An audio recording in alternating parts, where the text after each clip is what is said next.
Hello and welcome to speed English class. मैं Sanu sir आप सबका स्वागत करता हूं अपने इस क्लास में जिसका नाम है स्पीड इंग्लिश। चलिए तो आज हम लोग पढ़ने वाले हैं 12th क्लास इंग्लिश का सेकंड लेसन, पोएट्री सेक्शन का सेकंड लेसन, जिसका नाम है सॉन्ग ऑफ माई सेल्फ। चलिए शुरू करते हैं हम लोग। सॉन्ग ऑफ माई सेल्फ, इनके ऑथर हैं वाल्ट व्हिटमैन। क्या नाम है? Walt Whitman. चलिए तो यहाँ से एक प्रश्न निकालते हैं हम लोग। आपसे प्रश्न पूछा जा सकता है, who rot song of my self? आपका उत्तर होगा वाल्ट व्हिटमैन। क्या होगा आपका आंसर? Volt Whitman. चलिए तो हम लोग जानते हैं हमेशा की तरह ऑथर के बारे में। ऑथर का जन्म, उनकी मृत्यु, उनकी विशेषताएं कुछ। चलिए सबसे पहले हम देखते हैं वाल्ट व्हिटमैन का birth.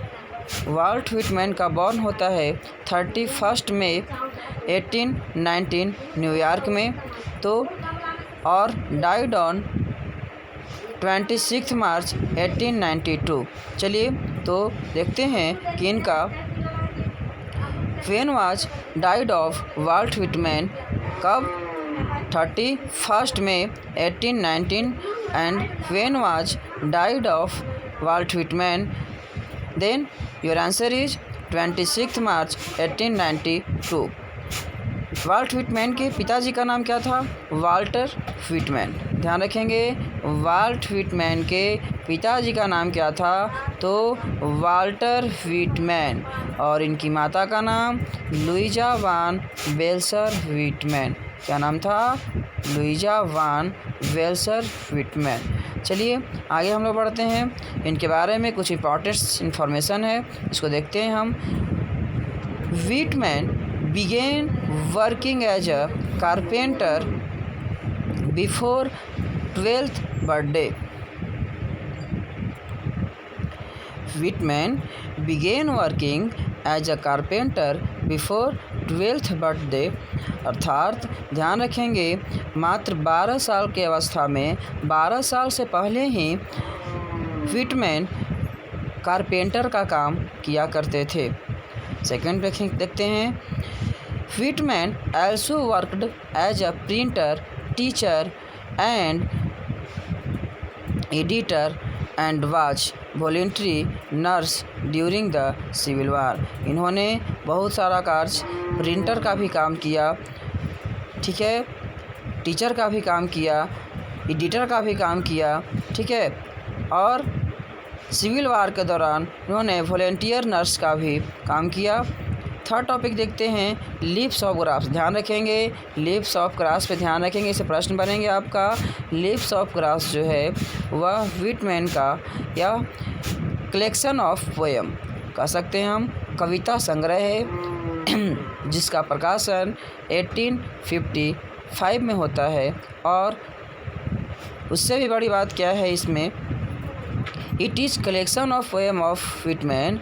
Whitman first published at his own expense in 1855। अर्थात व्हिटमैन जो है यह लीव्स ऑफ ग्रास जो कविता संग्रह है, इसका प्रकाशन उन्होंने अपने खर्चे से, अर्थात उन्होंने जो कमाया था अपने खर्चे की बदौलत उन्होंने इस किताब को प्रकाशित करवाया था।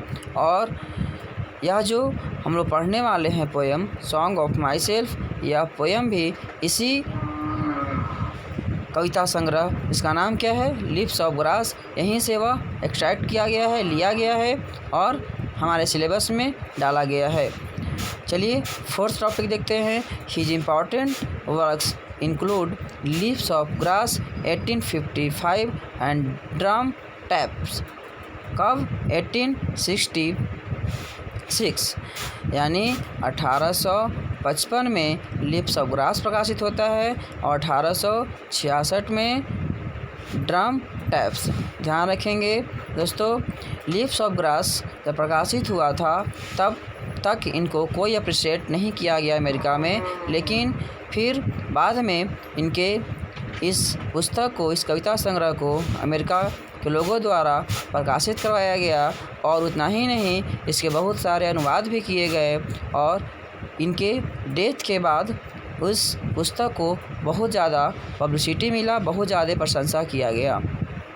ठीक है, तो हम लोग अभी तक जाने इनका जन्म, इनकी मृत्यु, इनके माता का नाम, इनके पिता का नाम, इनके वर्क्स और इनके फेमस बुक कविता संग्रह जिसका नाम है लिप्स ऑफ ग्रास के बारे में। चलिए अब लोग आगे देखते हैं हम लोग कुछ इस पोएम में जो कुछ इम्पॉर्टेंट वर्ड मीनिंग्स हैं उसके बारे में हम लोग देखते हैं।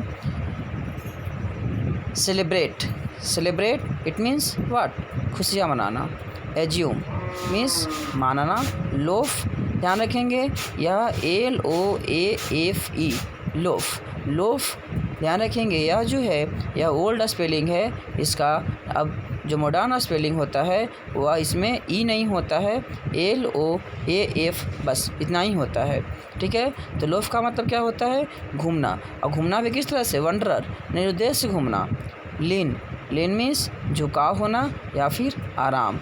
स्पीयर, स्पीयर इट मीन्स नुकीला, जैसे भाले की तरह नुकीला। आप देखे होंगे जिस तरह से घास में नुकीलापन होता है या भाले में भी देखे होंगे, भाला क्या सबसे जो टॉप पॉइंट होता है जिस तरह से नुकीला होता है। क्रीड, क्रीड का मतलब होता है धार्मिक विचार।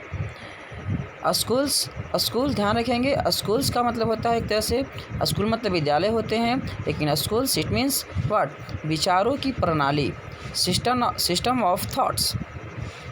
इन एबेंस, इन सॉरी दोस्तों, सॉरी यहाँ जो मीनिंग है वह आई थिंक गलत हो चुका है, आप सब अपने बुक में देख लेंगे इसे। इसमें जो मीनिंग है यह मीनिंग गलत लिखा गया है। इन एबेंस होता है जिसका मतलब होता है रोके रखना। सफिस्ट इट मीन्स पर्याप्त।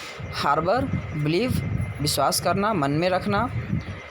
Hazard, hazard means peril it means खतरा। ठीक है, तो इस तरह से हम लोग अभी इस चैप्टर में, इस वीडियो में हम लोग क्या देखें, ऑथर के बारे में देखें। सॉन्ग ऑफ माई सेल्फ के ऑथर कौन है, उनकी क्या विशेषताएं हैं, उनके जन्म कब हुआ, और इस चैप्टर में कुछ जो इम्पॉर्टेंट वर्ड मीनिंग थे उसको हम लोग देखें। Thank you. अगले वीडियो में हम लोग बात करते हैं इसके एक्सप्लेनेशन के बारे में बात करेंगे हम लोग। Thank you.